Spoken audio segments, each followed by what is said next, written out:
Hello, dear viewer. The United Nations Office of Absolute Bangers has paid me 1,000 big ones in Mongolian Tugrik to rank every national anthem for the official United Nations Office of Absolute Bangers tier list. Using the top secret UNOAB algorithm I created, I will be ranking the national anthems of Asia and introducing their history in this video series. This is part 2 of that series.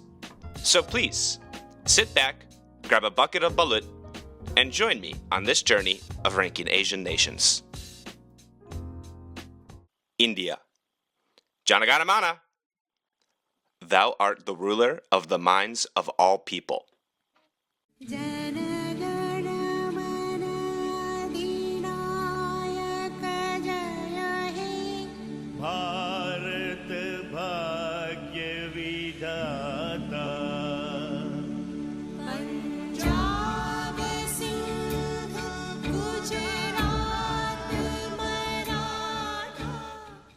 You may be asking yourself why Old English is used in the translation of this anthem. Well, this song was originally composed in classical Bengali, which makes the translations a bit difficult. So, why would the Indian national anthem originally be in Bengali? Well, do you remember my boy, Rabindranath Tagore, from the last video? If not, let's review who he was. Tagore was the first non-European to win a Nobel Prize in Literature, and he also wrote the Bengali national anthem. Many of his works were recorded in magazines or poems back in the day. This anthem is no exception. The lyrics for this anthem originally appeared in a Bengali magazine called Tatwa Bodhini Patrika. I swear to God, I'm trying my best in these pronunciations. The melody of this song is called a raga, which is the kind of classic Indian tantric chanting that you hear in this song. The melody was composed by Tagore as a hymn, and ultimately, this jam was first performed publicly in 1911 at the Indian National Congress in Calcutta. Most people remained unaware of the jam unless they were subscribed to Tatwa Bodhini Patrika. Tagore later visited Besantiosophical College in 1919. At the college, Tagore sang Janagana Mana and was received positively by students and the vice principal of the college, my boy, who is actually a girl, Margaret Cousins. Cousins was an expert on European music as she was a European.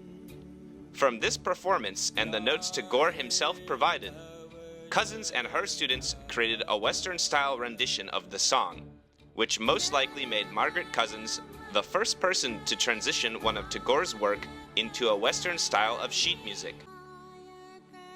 This song is also the first song translated into English by Tagore himself, where it was originally titled The Morning Song of India. This tune was first selected as the national anthem of India by Subhas Chandra Bose, who was an Indian nationalist and fierce resistor of British colonization in India.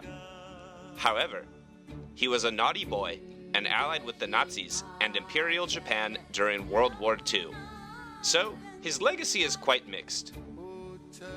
Subhas Chandra Bose actually chose this song to be the national anthem of India while in Germany, and it was first played as the Indian national anthem in 1942 by the Hamburg Radio Symphony Orchestra of all things. In 1947, India finally gained independence after years of being a British colony. On midnight of August 14, 1947, the Indian Constituent Assembly sang Janagana Mana to close out their first day of being a sovereign nation. However, it was not until 1950 that the first stanza of this song was adopted officially by the Constituent Assembly of India as the national anthem. This occurred on January 24, 1950. The anthem was originally titled Praroto Bagyo Bidhita, which is Bengali. In fact, the anthem was first written in Bengali, and it was at this 1950 Constituent Assembly that the anthem was adopted in its Hindi form. Despite a rich history intertwined with the struggle for India's sovereignty, This song is not doing much for me and can go in the Isai tier.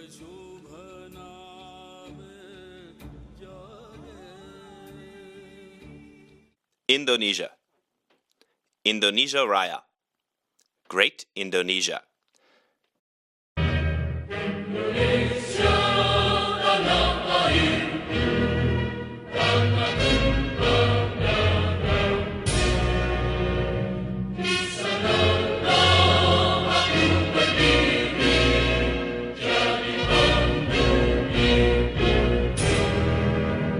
There are over 700 languages spoken in the archipelago, and there are approximately 1,300 ethnic groups. Isn't that neat? Now remember those facts. That's going to come back later. Indonesia was a Dutch colony between 1816 and 1941, and the Dutch meddled in Indonesia even earlier than that, in the form of the Dutch East India Trading Company, going back to 1603. Like every nation that was colonized, the fight for independence in Indonesia was a long one, and was accompanied by a variety of nationalist movements and uprisings. So in comes my boy, Wage Rudolf Supratman.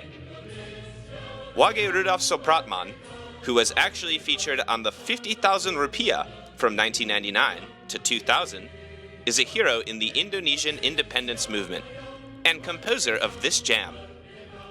In 1928, something called the Youth Pledge occurred in Indonesia. From this pledge, the identity of Indonesians was defined. This involved the promotion of three key ideas, that being one motherland, one nation, one unifying language, and a secret fourth idea of subscribing to this YouTube channel. But anyways, the Youth Pledge came out of the Youth Conference, which first met in 1926 with some nice young youthful youths and maybe even some Sonic youths attending the session. From this forum, the idea of an independent Indonesia was intensified. In 1927, my boy, Wage Rudolf Supratman, composed the tune. He did this with the help of my boy, Yo Kim Kyan, who owned Toko Popular, which was a music store in Indonesia. Actually, the first music stores Wage Rudolf Supratman tried to sell the song to refused to accept his jam, as they feared consequences from the ruling Dutch at the time. As such, my boy, Wage Rudolf Supratman, secretly recorded at my other boy, Yo Kim Kyan's house in 1927, who was a businessman and friend of Supratman. This was done in secret so as not to raise their wanted level by the Dutch to 5 stars. In October of 1928, the Second Indonesian Youth Conference met, and was the first time the future national anthem was played in public. Wage Rudolf Supratman concluded the event by performing Indonesia Raya on the violin, Les Claypool on bass, Ray Charles on the piano, and Bismarcky beatboxing. You see, I might have exaggerated that a bit, but that is my dream lineup for a band and also a blunt rotation. But my boy Wage Rudolf Supratman did in fact play this song on the violin, accompanied by a singer. Actually, my boy Wage Rudolf Supratman slightly altered the tune to not upset the Dutch, as the Dutch were on high alert from recent rebellious actions in Indonesia. This song was issued throughout Indonesia in the form of vinyl, and gained popularity, but the Dutch banned the song in 1930 and confiscated all records they could find. This song further became a symbol for resistance against Dutch rule and was published in various newspapers. On August 17, 1945, Indonesia declared independence, which was 2 days after Japan surrendered in World War II, as Indonesia had been occupied by Japan since March of 1942. This proclamation was read by future leader and dictator of Indonesia, Sukarno, at his house no less, at 10 a.m. Following this proclamation, the flag of Indonesia was raised, and Indonesia Raya was officially sung as the national anthem of the new independent nation of Indonesia. To this day, the anthem is played at flag-raising ceremonies at Indonesian schools every Monday. With a history tied to the Indonesian independence movement, the melody still sounds like a terrible song my grandparents would listen to from an extremely boring black and white movie. That is why this anthem will go in the basically a Taylor Swift song category.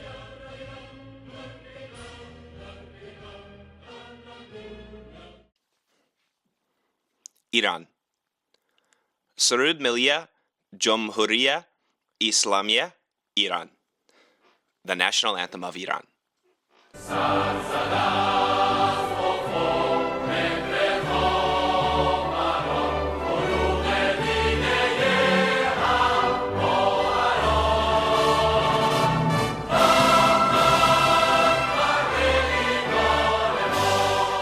Oh boy, the Islamic Republic of Iran.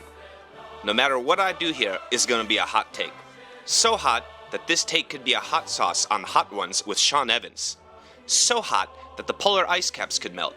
So hot that if it was a woman, she would win Hottie of the Year at the Hottie Awards, which take place in Furnace Creek, the hottest place on the planet. Anyways, let's get into it. Iran's anthem is actually the second shortest anthem in the world, and Iran has actually used 4 separate national anthems in its history as a sovereign state. The first one was the imperial anthem of Iran under the Shah, also called Long Live Our King of Kings, which was used from 1933 to 1979, at the inception of the Iranian Revolution. The next anthem was called Ey Iran, which translates to O Iran. This anthem was used only in 1979 by the interim government. It is still an unofficial anthem of Iran to this day, and used as a patriotic song. In 1980, Payende Bada Iran, Long Live Iran in English, was adopted as the official national anthem of the Islamic Republic of Iran and lasted until 1990. Do you know why the anthem was changed again? I will give you a multiple choice question. Here it is. Why was the Iranian national anthem changed again? Is it A. It turns out they were accidentally using the Iraqi national anthem this entire time and got mixed up. B. Poland made fun of their anthem at the UN and the entire population of Iran was super embarrassed by it. C. They felt their current anthem needed more cowbell. D. Supreme Leader Ayatollah Ruhollah Khomeini died. I will give you 4.20 seconds to decide.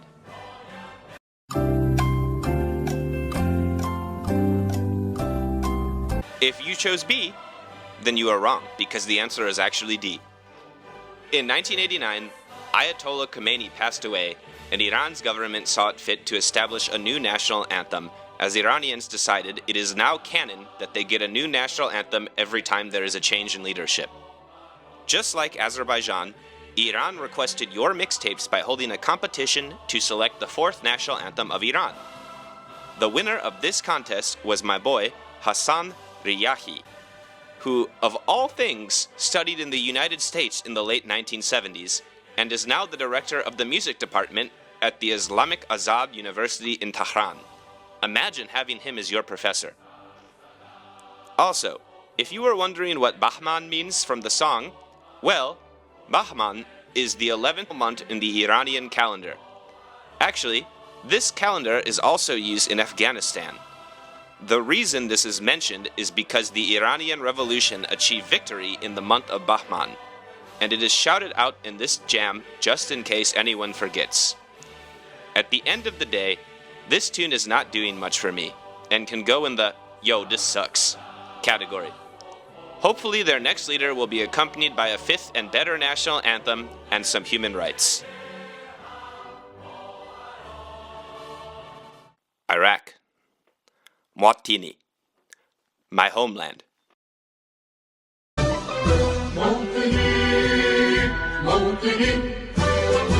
الجلال والجمال والسماء والبهاء في رباء في رباء والحياة والنجاة والعناء والرجاء في هواء في هواء.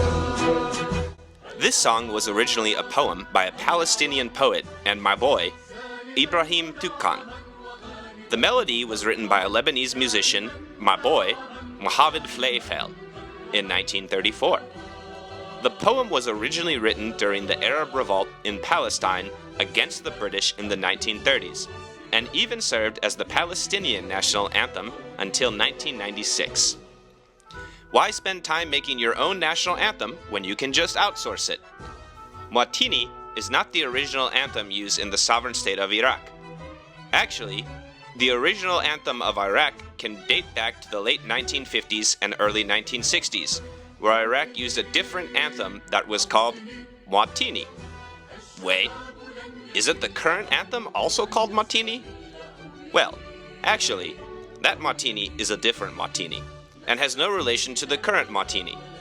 So when you're listening to the modern Mwatini with a martini in a bikini trying to find a genie in a beanie, rest assured that these anthems are not related.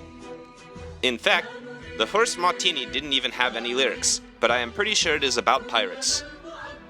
During the time of Saddam Hussein, Iraq used a national anthem called Ard-ul-Furat Taini, which makes reference to famous Iraqis in history and shouts out Saddam's Ba'ath Party.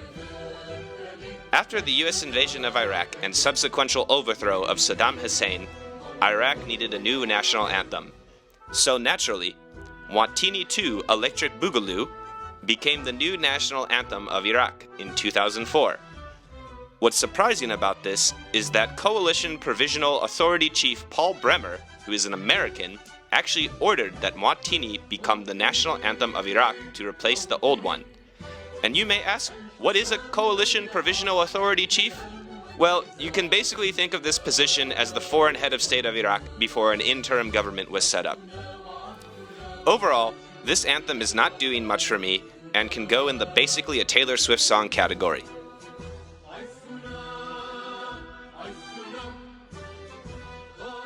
Israel. Nope, not doing this one. Next. Japan. Kimi ga yo. His Imperial Majesty's reign.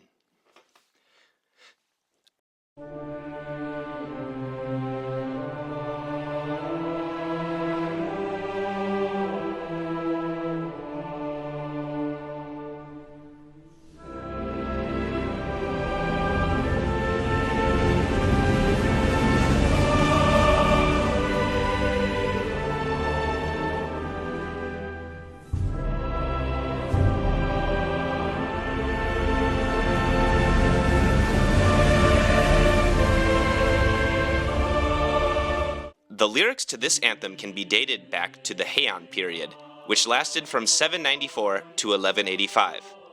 In fact, if you were to ask a Japanese person, what does Kimi ga yo literally mean, you will get different responses.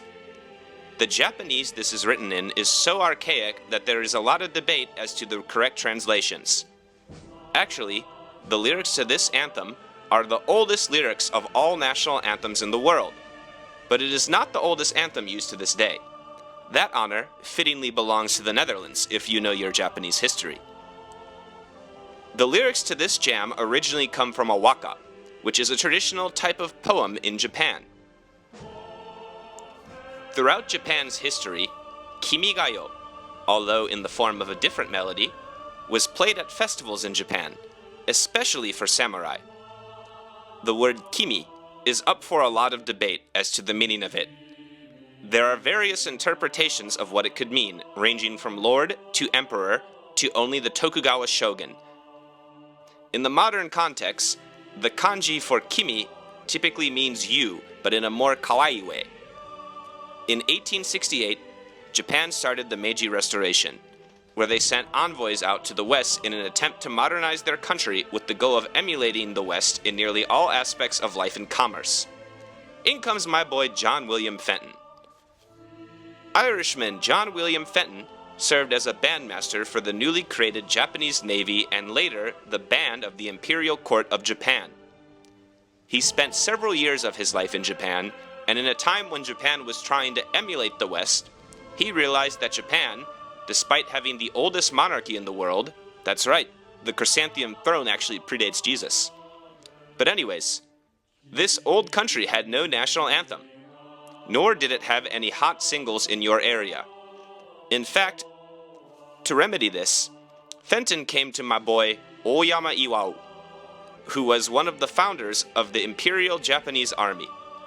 At the time, Iwao was an artillery captain, and he was well versed in Japanese and Chinese literature. Fenton requested that Iwao choose a poem rooted in Japanese history that could be used as the lyrics to the national anthem. Iwao chose the nearly 1,000-year-old poem Kimi ga Yo. Later, Fenton was requested to compose a melody for the poem and perform it in front of the Japanese emperor. My boy only had 3 weeks to prepare for this and must have took all of the whatever the 19th century version of Adderall is, which I assume is just literal cocaine. He successfully composed a melody for the poem. Here is the anthem from my boy John William Fenton.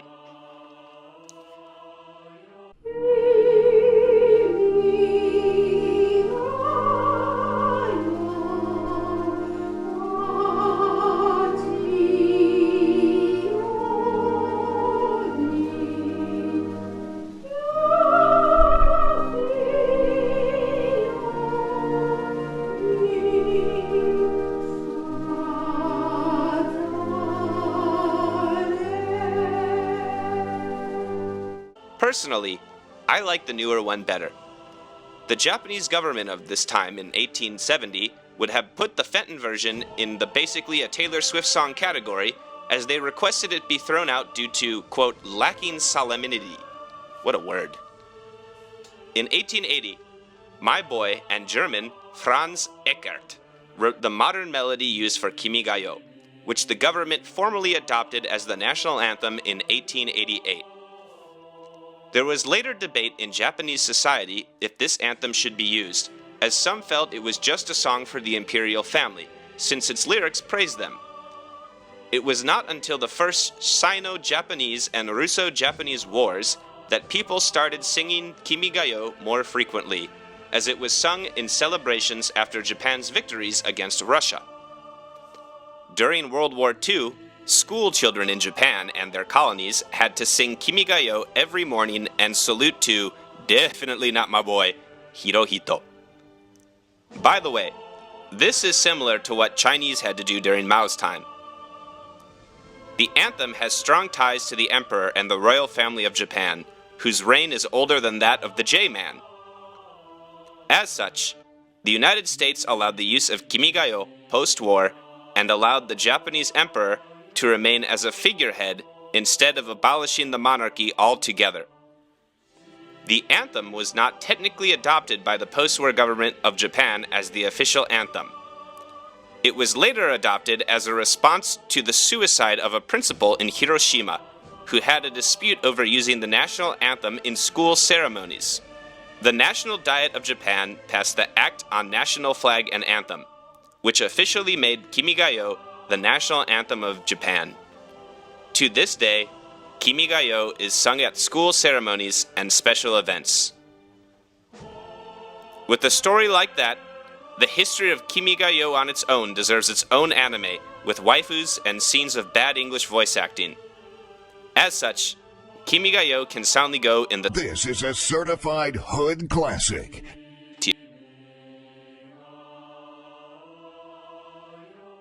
Thank you all so much for watching, and I would like to make one quick correction. My boy, Self-Raising Wheat, pointed out that I did in fact skip a bit of Nokor Reach's history. In fact, it was first replaced by the military dictatorship of 1970, and was later reused. If you feel that I have made any mistakes in this video, please let me know. As a studier of international studies, being as factual as possible is a mission of mine. I am trying my best not to use alternative facts, and I am trying my best to be myself, and I want you to try your best to be yourself, and I want you all to do me a favor and have a blessed day. God bless.